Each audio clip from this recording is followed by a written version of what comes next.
इसी गांव में एक दर्जन हुआ करती थी। वो कपड़े सिलाई करके अपना और घर वालों का पेट पालती थी।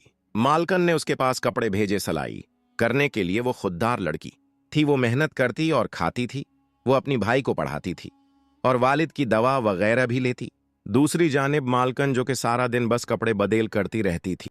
अबूजान, मालकन की कनीज अभी तक कपड़े लेने नहीं आई। मैं अब जाकर दे आती हूँ। घर का राशन, आपकी दवाई खत्म हो गई है, ले आऊंगी और भाईजान की फैस भी देनी है। फिर अपनी मंजिल को चल पड़ी, ये सोचते हुए कि मालकन कोई बहाना न बना दे। मैं जब पहुंची तो देखा मालकन ऊपर से नीचे आ रही थी और मुझे देखकर हंसने लगी और कहा, तुम यहां? मैंने कहा, मालकन में पैसे लेने आई। मालकन ने कहा, क्या बकवास है? मैं कनैज से पूछती हूँ, मैंने पैसे बीजे थे। जोर जोर से कहती है, कनेज कनेज कहाँ मर गई? फिर उस पर चलाने लगी। मैंने कहा, लड़े मत और मालकन आप सोट देखूं। फिर मालकन ने सलाई करने वाली की तारीफ की। कपड़े देते दौरान अचानक आवाजें आने लगी, आज गांव में बहुत लंबा सांप आ गया है, आप ना अपना ख्याल रखो। मालकन ने उनको बुलाया और उनसे कहने लगी, आखिर फिर क्या मुसीबत आन पड़ी? वो कहने लगे, ले लो, काम से आ रहा था वही रास्ते पर सांप को देखा। मैं बोली, मालकन मुझे मेरे पैसे दें और मैं जाऊं। मैंने अपने घर का राशन लेना है और अपने वालिद की दवा भी लेनी है और भाई की ट्यूशन फीस भी देनी है। मुझे पैसों की सख्त जरूरत है, मुझ पर बड़ा वक्त है, मेहरबानी फरमाकर मुझे मेरे पैसे दें। मालकन ने कुछ भी न दिया और फिर उसको अपनी खड़ूस चाची के पास जाना पड़ा। मैंने चाची से कहा, मुझे पैसों की जरूरत है और जब मालकन देगी मैं दे दूंगी। चाची ने साफ साफ मना कर दिया। फिर उसकी बेटी जो की बहुत सखी थी, वो अपने पैसे अपनी उम्मी की मर्जी के खिलाफ दे और दर्जन ने जाकर सब्जी ली, आलू लिए और मिर्ची वगैरह ली और चल पड़ी। दर्जन घर का राशन लाने के बाद आती है और कहती है, अबूजान मैं सामान ले आई हूं। फिर वो रोटी पकाने लगती है।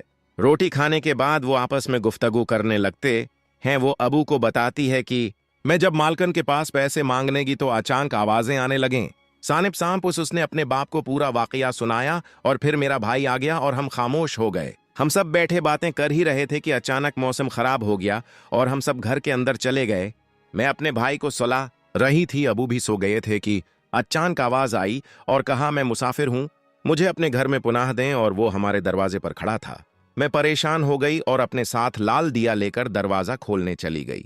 मैंने जब दरवाजा खोला तो फिर देखा कि एक खूबसूरत शख्स खड़ा है। लड़की को पहली नजर में प्यार हो गया। लड़की इसको अपने घर ले आई और उससे पूछने लगी कि खाना खाओगे? ले आओ? फिर वो कहता है, ले आओ। वो इसको अपने हाथों से खाना खिलाती है और सोचती है, इतना खूबसूरत शख्स है, इसको तो रानी के पास होना चाहिए। मैं उससे रश्क करने लगी। खाने के बाद हम बातें करने लगे। रात बहुत हो गई थी। मैं इस मुसाफिर के पास लेट गई। सुबह जब उनके खुली में उसकी गोद में सो रही थी, मैंने उसको रवाना किया और खाना बनाने लगी। फिर अचानक अबू की आवाज आई। मैं जल्दी अबू के पास गए और कहा, क्या हुआ? अबू कहने लगे कि हमारे घर में सांप के निशान हैं। तुमने कोई सांप देखा है? वो होलने लगी। मैं तो रात भर इस जगह सोई, कोई सांप न था। मैं अबू जान से कहने लगी, आप मेरे साथ मजाक कर रहे हैं। मैंने अबू से कहा, कोई सांप नहीं। और फिर मैं कपड़े सिलाई करने आ गए। मैंने खाला को देखा और वो मुझसे ये कहने लगी कि तुम शादी कब करोगी? जब उम्र चली जाएगी तब फिर कोई शादी नहीं करता, अभी वक्त है, कर लो। और मैं कहती हूं, मगर वक्त का इंतजार कर रही हूं। फिर मेरा भाई आ गया और मुझसे कहा, टाशन वाली बाजी फेस मांग रही है। दर्जन कहती है, उसको जाकर कहो कि 1-2 दिन रखो, दे देंगे। फिर अचानक वो मुसाफिर आ गया और कहने लगा, मैं 1 और दिन रहूंगा। दर्जन ने कहा, ठीक है। वो कहने लगा, दूध है तो ले आओ। फिर वो दर्जन दूध लेने चली गई। आओ दूध में इलायची भी डाली ताकि वो मुसाफिर कुछ आरामदेह महसूस करे। मैंने दूध मुसाफिर को दिया और कहा, गर्म गर्म है, पी लो।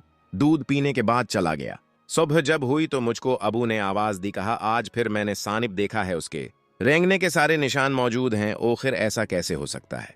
फिर दर्जन पैसे जो कि मालकन ने देने थे वो लेने निकल जाती है।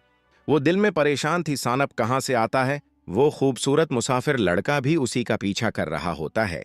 वो कहती है, तुम यहाँ। उसी दौरान मालकन की कनीज दर्जन के पैसे लेकर आ जाती है और कहती है, अरे बदबख्त दर्जन, ये लो अपने पैसे। वो कनीज उस पर नाराज थी कि उसने उसकी शिकायत उस कज मालकन से क्यों कि लड़का सब सुन रहा था, मगर क्या करता? वो लड़की थी, मां भी नहीं सकता था, मगर वो उसे घूर घूर कर देख रहा था। वो जब पैसे लेकर आती है तो देखती है कि उसका अबूजान अपने सगे मुनाफिक भाई को सानिब का सारा किस्सा सुना रहा है। तो वो दिल में सोचने लगी कि हमारा मुनाफिक चचा बाहर वालों को उनके घर सांप है बता ना दे। वो जाकर बस्तर पर यही सोचती रही। देखा तो वही मुसाफिर लड़का आया, बैठा था। वो कहने लगी, कैसे आए हो? वो बोला दरवाजे से। उसने कहा, अच्छा मुसाफिर लड़का कहने लगा कि मैं कितना बदनसीब हूं, मैं जिससे बेहद प्यार करता था उसको मेरे सामने मार दिया गया। और ये कहकर वो मुसाफिर लड़का दर्जन लड़की को अपने दिखड़े सुनाने लगा और कहने लगा, मेरे जैसा बदनसीब और हो ही नहीं सकता।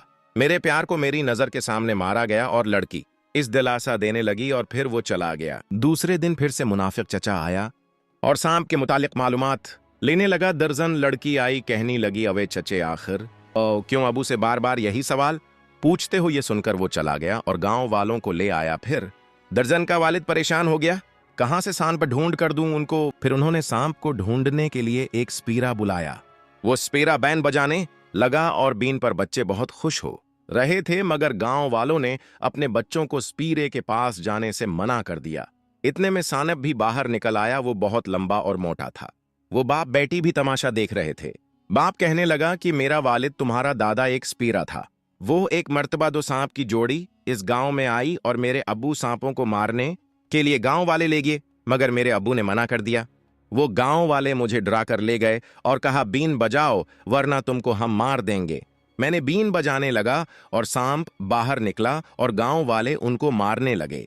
मैंने उनमें से एक को बचा लिया, दूसरा मारा गया। जो मारा गया वो मरने से पहले मुझे काट गया और मैं दर्द से बलबला उठा। मैं 2-3 दिन दर्द में मुब्तला रहा। मैं दिल ही दिल में दुखी था कि ये सब मेरी वजह से हुआ है। इतने में सब लोगों की आवाजें आने लगें, अवे दर्जन के अबा बाहर आओ। वो सोचने लगा, अब क्या मुसीबत है। बाबा आप जाकर देख आएं गांव वाले क्या कहते हैं। आन को मुझ पर शक है, सांप आपके पास है। वो गांव वालों से जान छुड़ाकर कपड़े सिलाई करने लगी। वही वो मुसाफिर आ गया और कहने लगा, आज मैं तुमको एक अपनी ऐसी असलियत बताऊंगी कि तुम परेशान हो जाओगी। उसने सोचा कि ये मुसाफिर मुझसे मजाक कर रहा है।